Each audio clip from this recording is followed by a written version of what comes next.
నేను నమ్ముకున్న బైబిల్లో తప్పు ఉంటే చూపించు అని అడుగుతున్న సవాల్ చేస్తున్నాను. నేను నమ్ముకున్న బైబిల్లో తప్పు ఉంటే నీకు చేతనైతే ఒక్క తప్పు చూపించు. ఒక్కటి కాదు అసలు తప్పుల తడగలో అది బుక్కే ఉంది కానీ అది ఆ బుక్ అదేనంటున్నానబ్బా, బయట కాదు మాట్లాడాల్సి ఉంది.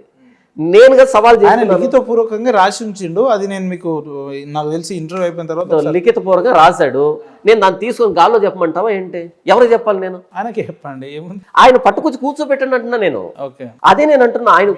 ఆయన పట్టుకొచ్చి అక్కడ కూర్చోపెడితే రాధా మనోహర్ దాస్ గారితో డిబేట్ రావడానికి సిద్ధంగా ఉన్నారు. క్లియర్ కట్ గా అయితే సిద్ధంగా కదా, ఎప్పుడెప్పుడు అని ఎదురు చూస్తున్నాను. మొట్టమొదటి సిగ్నేచర్ స్టూడియో ఇంటర్వ్యూలో మహేందర్ గారిని అడిగాను, దయచేసి ఆ మేధావిని తీసుకొచ్చి అక్కడ కూర్చోబెట్టండి. ఆయన ఏమన్నాడు మరి మహేందర్ గారు అడిగి ఉంటారు, ఆ వ్యక్తి రానని ఉంటాడు అంతే. చెప్పలేదా నియమ నిబంధనలు కొన్ని ఉన్నాయని చెప్పి? నేనున్నా బ్రదర్. ఇప్పుడు మీరు నాకు ఫోన్ చేశారు ఇంటర్వ్యూకి రమ్మని.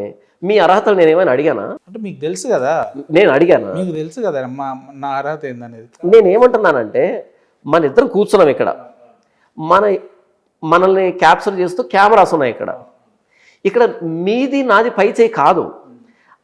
ఇంకో ఆడియన్స్ ఉంటారే, చూస్తున్నారే, వాళ్ళు డిసైడ్ అవుతారు ఎవరేం మాట్లాడుతున్నారు అన్నది.